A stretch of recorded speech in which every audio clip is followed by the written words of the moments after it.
Hello everyone, success matter में आपका स्वागत है। आज हम अर्थ संरचना पर बात करेंगे और साथ ही पर्याय और विलोम का विवेचन करेंगे। हो सकता है आपके एग्जाम में अनेकार्थक शब्दों से रिलेटेड विवेचन आ जाए और इससे इतर कोई प्रश्न इस चैप्टर से नहीं बनेगा। तो चलिए समझते हैं अर्थ संरचना क्या है। जैसे बच्चे प्राय किसी वस्तु प्राणी की ओर इशारा कर यह पूछते हैं कि यह क्या है, अर्थात इसे क्या कहते हैं या इसे मैं क्या कहूँ या मैं इसे किस नाम से पुकारूं आदि। वे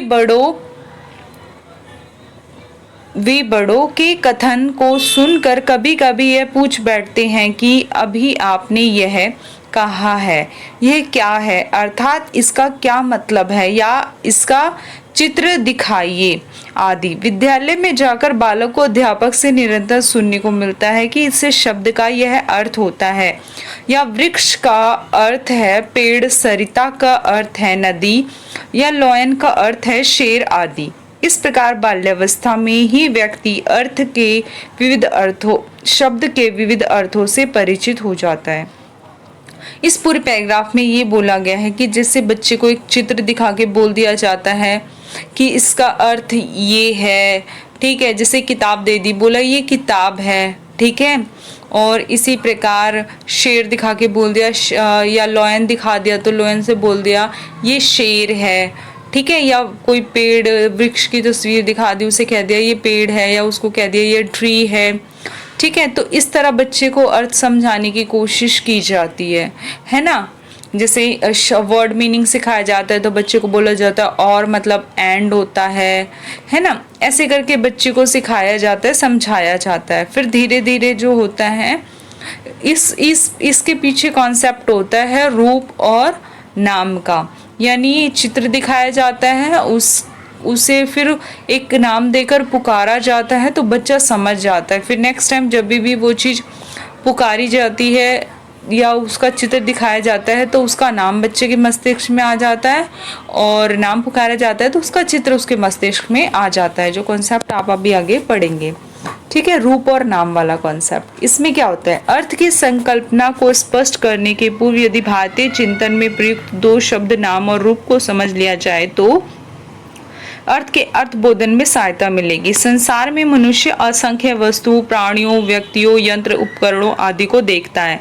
इसकी अपनी अपनी सत्ता होती है, इसके कारण वे अन्य से भिन्न होते हैं, अन्य के बीच में पहचाने जाते हैं। इस मूर्त सत्ता के लिए तकनीकी शब्द रूप यूज होता है ना। यानी कि कोई भी यांत्रिक उपकरण है, प्राणी है, व्यक्ति है, ठीक है, उनका अपना एक रूप होता है, ठीक है, और उसी से वो पहचाने जाते हैं। और क्या बोलते हैं, इसी प्रकार रूप इंद्रिय गोचर सांसारिक मूर्त सत्ता। इसके शब्दों की कठिनाइयों पे मत जाना। बेसिकली ये बोला है जो रूप होते हैं वो मूर्त होते हैं, किंतु समाज में प्रत्येक भाषा समुदाय इन मूर्त सत्ता रूपों को किसी न किसी नाम से पुकारता है। जो इनके जो दिख रहा है उसको कोई ना कोई एक नाम दे दिया जाता है, ठीक है। यहाँ तक कि इंसानों को भी एक नाम दे दिया जाता है ना। तो हिंदी भाषी जैसे गाय रूप है ना, गाय मतलब, ठीक है, वो गाय दिख रही है के लिए गाय नाम, उसका एक पर्टिकुलर नाम, गाय जैसा एक जानवर है ना, उसका नाम दे दिया गाय। तो अब ना मतलब बच्चा उसको देखेगा तो बोलेगा गाय, है ना। इसी तरह घोड़ा को देखकर बच्चा उसको बोलेगा घोड़ा, है ना। व्यवहार में ऐसे चित्र दिखा के बच्चों को एनिमल्स नेम याद करवाए जाते हैं, आप उनकी बुक्स वगैरह देखेंगे तो ऐसी जो है बच्चों की वोकैबुलरी डेवलप की जाती है। इस प्रकार बालक अपने बड़ों को रूप के लिए नाम, जैसे एक रूप के लिए नाम एक दे दिया, फिर दूसरे कोई चित्र दिखाया उसका एक नाम दे दिया, फिर तीसरे एक चित्र दिखाया उसका नाम, ऐसे करके देखता सुनता है और वो सीखता है ना। अब इस स्थिति पर ध्यान दीजिए, बच्चा स्कूल जाने के पहले नाश्ता कर रहा है और दूध पीते ही कहता है माँ चीनी। चीनी ध्वनि सुनते ही माँ चीनी पदार्थ को उसकी ओर बढ़ा देती है। यह स्वाभाविक लगता है कि चीनी शब्द ध्वनि और चीनी पदार्थ में कोई सीधा या प्रत्यक्ष संबंध है ना। चीनी जो है वो एक नाम है और उसने नाम पुकारा तो माँ ने चीनी जो है वो तुरंत लाके उस बच्चे को दे दी, है ना। अर्थ नाम और रूप के बीच का वह संबंध है जो नाम के सुनते ही रूप को देखता है और रूप को देखते ही नाम बोलता है ना। यही चीज़ मैंने आपको बताई थी। तो अब इसके बाद क्या है कि यह एक बहुत सरलीकृत व्याख्या है। यथार्थ स्थिति जानने के लिए कुछ और गंभीरता से विवेचन आवश्यक है। इसके लिए निम्न कुछ विचार बिंदुओं पर प्रकाश डाला जा रहा है, जैसे ध्वन्यात्मक शब्द और भाषाई शब्द। ठीक है, तो भारतीय भाषा चिंतन के अनुसार भौतिक ध्वनियों के दो वर्ग हैं, ध्वन्यात्मक और वर्णात्मक। ध्वन्यात्मक जैसे कोई हॉर्न बजाए, वर्णात्मक जो भाषा का भाषाई अवयव है ना। जैसे क्या बोलते हैं कि बच्चे ने जब चीनी ध्वनि निकाली तो वह ध्वन्यात्मक थी। माँ ने अपनी भाषाई संस्कार से उसी हिंदी भाषा का एक शब्द माना। ठीक है, भाषाई संस्कार एक महत्वपूर्ण शर्त है।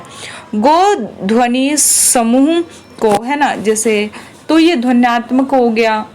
ठीक है, भाषाई संस्कार का एक महत्वपूर्ण शर्त है कि भाषाई संस्कार में क्या होता है कि जैसे उसने गो बोला, अब अंग्रेजी में अगर उस गो का मतलब ले तो जाना होता है, और संस्कृत में गो का मतलब ले तो गाय होता है, धेनु होता है ना। तो श्रोता सामान्यतः वाक्य ही सुनता है, संधि विच्छेद द्वारा पद स्तर पर पहुंचता है। तत्पश्चात त्रिशुप आदि पृथक करने के बाद प्रतिपादिक आदि शब्द पर वह वर्णात्मक ध्वनि है। इस प्रकार, है ना, मतलब क्या होता है कि ध्वनि सुनता है, ठीक है, उसके बाद उस पर प्रतिक्रिया करता है। इसी तरह का भाषाई शब्द, यानी कि वो किस भाषा के शब्द के रूप में उसको देखा जा रहा है, उस ध्वनि को देखा जा रहा है, वो भी महत्वपूर्ण हो जाती है। अगर हिंदी में देखा जा रहा है तो वो धेनु हो गया, संस्कृत में देखा तो धेनु हो गया, और वहीं पे क्या बोलते हैं इंग्लिश में देखा जाए, भाषाई उस पे आधार पर, संस्कार के आधार पर देखा जाए तो वो गो मतलब जाना हो गया, है ना।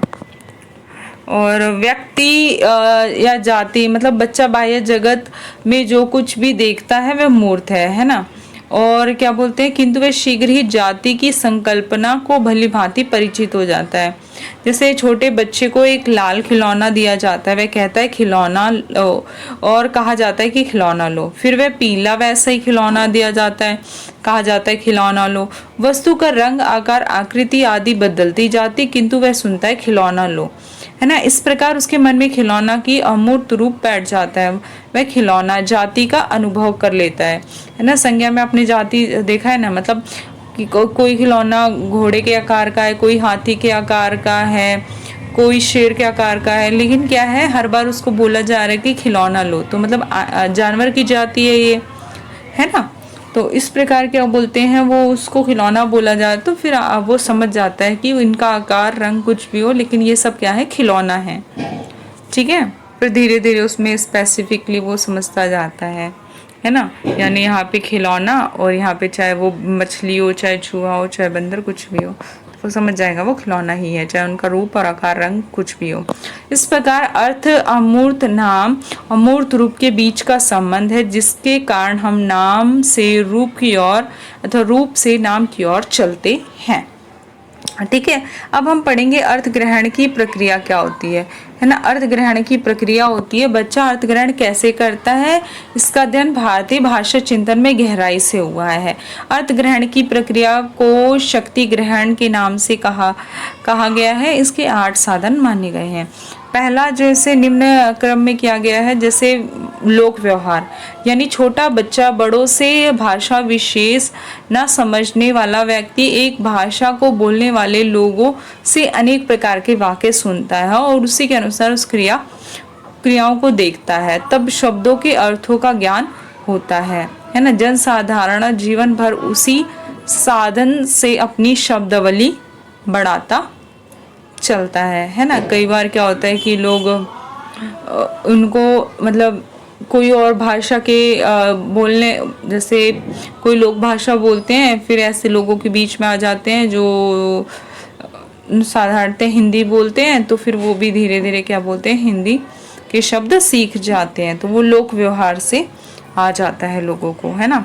इसी प्रकार कोश यानी शब्दकोश तो मुख्यतः शब्दों के अर्थ को बताने या समझाने के लिए ही बनाए जाते हैं। यदि पढ़ते समय पाठक के सामने कोई ऐसा शब्द आ जाता है जिसे वह परिचित नहीं है तो सर्वप्रथम वह शब्दकोश निकालकर अर्थ देखेगा। और शिक्षार्थियों को विद्यालय में निरंतर इस दिशा में प्रोत्साहित किया जाता है ना। जैसे क्या होता है कि अर्थ संरचना में हम ये भी पढ़ते हैं, कोश से भी हमारे जो हैं अर्थों का क्या होता है, निवारण हो जाता है, हमें अर्थ पता चल जाते हैं, हमारे शब्द जो हैं उसका ज्ञान बढ़ जाता है शब्दों के अर्थ मालूम होने से, है ना। शब्द भंडार जो है हमारा वोकैबुलरी वो बेहतर होती है डिक्शनरी वगैरह से। इसी तरह व्याकरण होता है, शब्दों के अर्थ का ज्ञान व्याकरण से शीघ्र और सही सही हो जाता है। कोई वाक्य बोला जाता है, व्याकरण का ज्ञान होता है तो हम इजीली क्या होता है उसे कंठस्थ कर पाते हैं। संस्कृत जैसे भाषाओं में जहाँ प्रचुर मात्रा में यौगिक शब्द, समास, प्रत्यय, उपसर्ग, संधि के जानकारी अर्थ निकालने में बड़ी सहायता देती है ना। हाँ, जैसे हो गया धातु दे दिया पढ़, तो वो पढ़ना होता है ना। उसमें क्या होता है जैसे आधुनिकीकरण, जैसे उसमें अगर उसका संधि विच्छेद वगैरह किया जाए तो आधुनिक और ऐतिहासिक, जैसे ऐतिहासिक शब्द है तो इतिहास जो है उसमें क्या है, उसमें प्रत्यय लगा है, ऐतिहासिकता है ना, जैसे प्रत्यय उपसर्ग दोनों लगा है, इतिहास के साथ जुड़कर ये बने हैं। तो इसी तरह उनका संधि विच्छेद और व्याकरण का ज्ञान होने पे क्या होता है, कई बार हमारे सामने नए शब्द में आते हैं तो हम क्या उन्हें समझ पाते हैं, उनके अर्थों को ग्रहण कर पाते हैं। तो वही बात इसमें बोली गई है।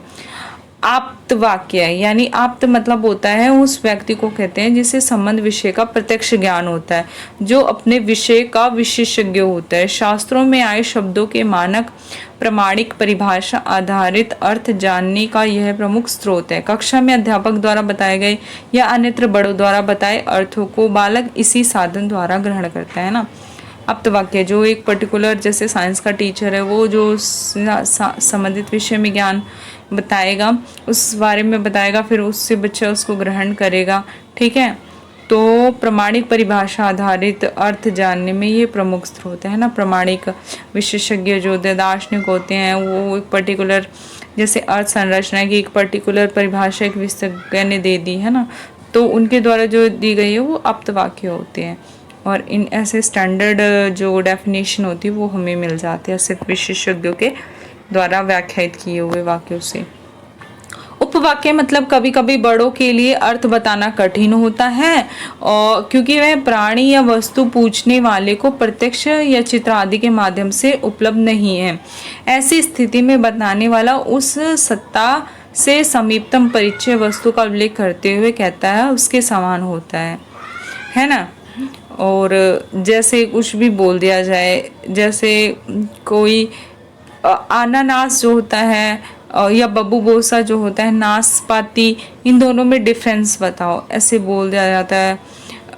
तो वो क्या करता है, या फिर ये जो उपमान की बात हो रही है तो जैसे मतलब जैसे उपमा का प्रयोग करते हैं ना अलंकार में कि चांद सा मुखड़ा, तो वो मतलब बहुत सुंदर है तो इसीलिए उसे चांद सा मुखड़ा जैसे संज्ञाएं दे दी जाती है।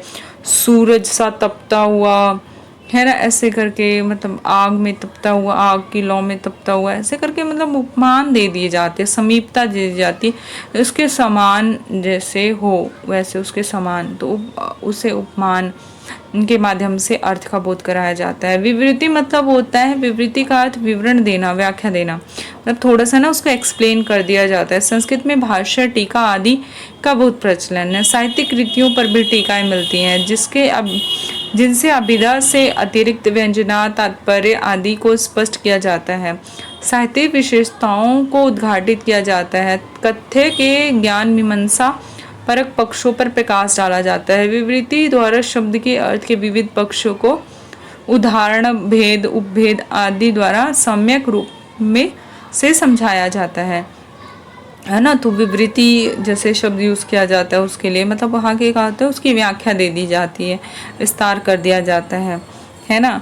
जैसे बोल दिया जाए किसी को कि ये बहुत उदार स्वभाव के, उदार स्वभाव के मतलब जो जिसे बहुत ज़्यादा जल्दी गुस्सा नहीं आता, जो बहुत ज़्यादा प्रसन्न नहीं होता इतनी आसानी से, ऐसे करके जो किसी के ना मतलब व्याख्या करके थोड़ा सा एक्स्ट्रा लाइनों में उसको बता दिया जाता है ना चीज़ें, तो वे विवृति होता है, विवरण दे देना, है ना, एक्सप्लेनेशन जिसे कहते हैं हम। सिद्ध पद सानिध्य मतलब होता है यह वाक्यगत साधन है। वाक्य में अनेक शब्दों में से यदि केवल दो या एक शब्दों का अर्थ नहीं आता, कोई बहुत बड़ी लाइन बोल दी, कोई वाक्य बोल दिया, अगर उसमें शायद एक दो शब्द नहीं आता, तो सिद्ध पदों यानी पदों के सामीप्य से उसका अर्थ निकाला जा सकता है। जैसे एग्जाम्पल से देखते हैं, जैसे इस आम के पेड़ पर पिक मधु स्वर में गान कर रही है। वाक्य में पिक शब्द का अर्थ नहीं अगर मालूम, तो किंतु सांसारिक ज्ञान से मालूम है कि आम के पेड़ पर वसंत में कोयल ही कूकती है, अतएव पिक का अर्थ कोयल ज्ञात हो गया, है ना। अब आखिरी बचा है वाक्य शेष। ठीक है, तो वाक्य शेष मतलब होता है कि बचा हुआ या बचे हुए वाक्य, है ना। जैसे किसी वाक्य का अर्थ यदि किसी अन्य वाक्य के अर्थ पर आधारित हो तो वाक्य शेष है। जैसे कभी कभी अभी अभी क्लिंटन चीन गए थे, यह कदाचित पहला अवसर था कि अमेरिका का राष्ट्रपति चीन जाए, है ना।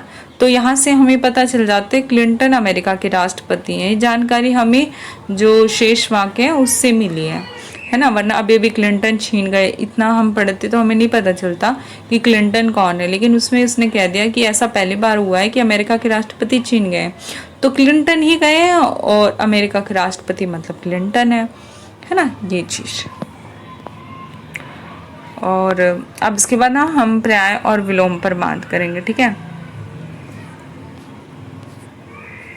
पर्याय मतलब क्या होते हैं। हिंदी में एक रूप चंद के लिए, जैसे चांद के लिए हम यूज़ करते हैं, चंद्रमा के लिए यूज़ करते हैं चांद, चंदा, चंद्र, रजनीकर, हिम, रश्मि आदि अनेक नाम मिलते हैं। ये सब नाम आपस में पर्याय हैं और एक के स्थान पर दूसरा कभी कभी कुछ प्रतिबंधों के अधीन स्थानापन्न हो सकते हैं। ठीक है, तो जो मतलब क्या होते हैं, इनमें कभी कभी क्या होता है, ये इतने ज़्यादा इनके अर्थ समान मिल जाते हैं कि एक के स्थान पर दूसरा यूज़ हो सकता है ना। तो भाषा की पर्यायता की स्थिति बन जाती है, तो इसे हम इसके पर्याय शब्द कह देते हैं। ठीक है, जैसे और अपर्यायता का पर्याय जो है उसका आरंभ कैसे हुआ था, बहुभाषिकता की स्थिति की वजह से, कि हिंदी पर्यायता का मुख्य स्रोत बहुभाषिकता है। सभ्यता के आदिकाल से प्राकृतिक प्रतिकूलता के कारण झुंड के झुंड मानव समूह अन्यत्र अन्य भाषा भाषी प्रदेशों से पहुंचते रहे थे और विकसित, जैसे अफगानिस्तान, पाकिस्तान, तुर्क और रोम जैसे शहरों से ना, देशों से हमारे देश में लोग आए थे। अनेक धर्मों के, राजनीतिक, व्यापार, वाणिज्य, शिक्षा, कला क्षेत्र की आपूर्ति, आवश्यकताओं की पूर्ति के लिए दूसरे देशों में निरंतर जाते रहे, आते रहे। तो ऐसे में क्या हुआ कि बहुभाषिकता की स्थिति पैदा हुई। ठीक है, और फिर ऐसे में कौन से शब्द हैं जो फारसी अंग्रेजी के शब्द आए हिंदी में, ठीक है, वो देख भी सकते हैं। जैसे पवन, हवा, ठीक है, एक ही अर्थ है। और पुस्तक, किताब, है ना, हिंदी में पुस्तक तो किताब अन्य भाषा का आया हुआ शब्द है।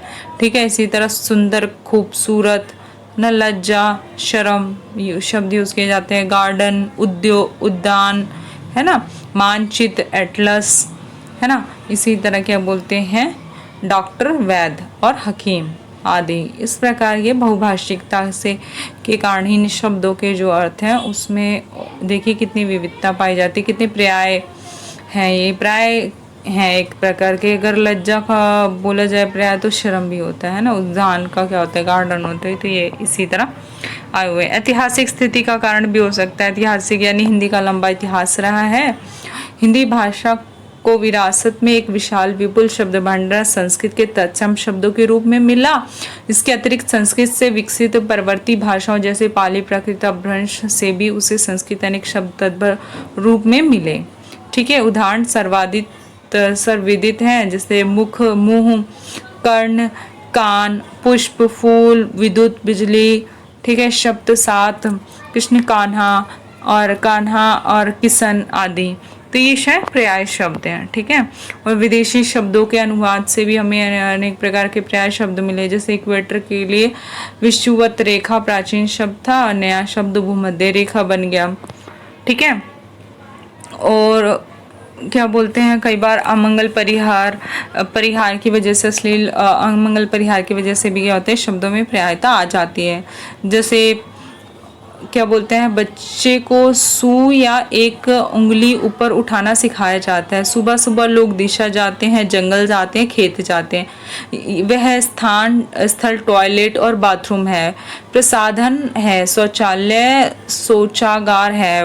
वयोवृद्ध मरते नहीं, गोलकवासी होते हैं, सदगति पाते हैं, स्वर्गवासी बनते हैं, मरण के पर्याय हैं, महानिंद्र, निधन, देहांत, देहवासन, परलोक गमन, है ना। तो एक ही शब्द को मतलब कि उसमें ना उसको आदर्श रूप में बताने के लिए अमंगल सूचक, अश्लील ना हो, उसके हिसाब से क्या होते हैं, कैसे कैसे उसको अनेक नाम दिए गए हैं, है ना। साहित्य लेखन में भी हम देख सकते हैं, साहित्य लेखन में पर्याय शब्दों की महत्वपूर्ण भूमिका होती है।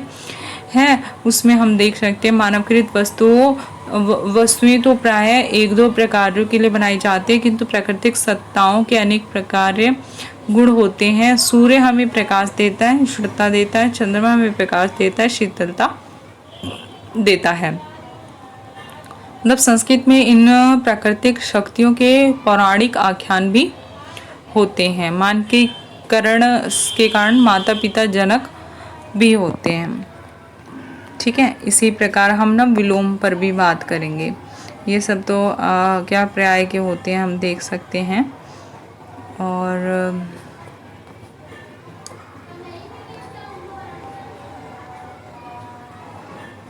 आप इन्हें पढ़ सकते हैं। एग्ज़ाम की दृष्टि से इतना ज़्यादा हमें लिखना नहीं है, क्योंकि क्वेश्चन पेपर हमारा सिर्फ 10 नंबर का है, तो हम 10 नंबर के अकॉर्डिंग ही उसको कवर करेंगे। बहुत ज़्यादा लिखने से क्या है, हमारे पास लिमिटेड शीट होगी, लिमिटेड टाइम होगा, हमारा काफ़ी कुछ छूट जाएगा। तो किताब में आप लंबा पढ़ें, सब कुछ पढ़ें, वो इसलिए ताकि आपका कॉन्सेप्ट क्लियर हो जाए। बाकी एग्ज़ाम में आपको थोड़ा दिमाग लगा के कम ही लिखना है, ताकि आपके पास पूरे 5 क्वेश्चन लिखने के लिए प्रॉपर टाइम मिल जाए।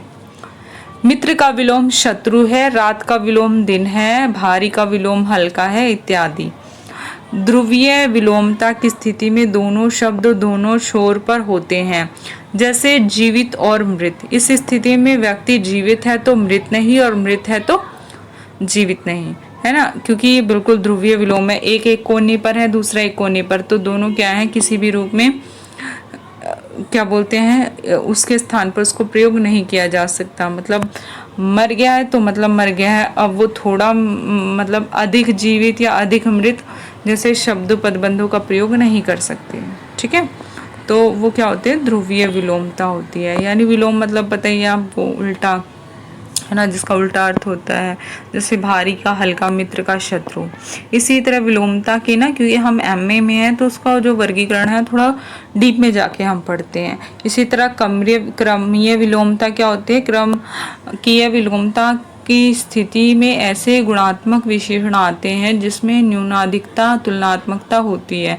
उदाहरणार्थ भारी, हल्का युग्म, वह वस्तु ज़्यादा भारी या बहुत भारी है, यानी कि मतलब क्रमता, मतलब बहुत भारी या ज़्यादा भारी, वह वस्तु कम हल्की या थोड़ी हल्की, ऐसे शब्दों का हम प्रयोग कर सकते हैं ना।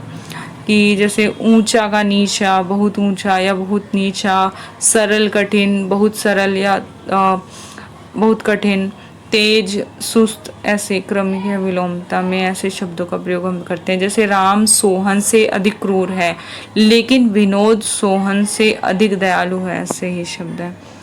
ठीक है, तो एक ही शब्द एक दृष्टि से ऊंची है तो दूसरी दृष्टि से नीची। किसी को खट्टा आम खाने के बाद एक मीठा आम मीठा लगता है, वहीं दूसरे को जो अधिक मीठा आम खा चुका है खट्टा लगेगा, है ना।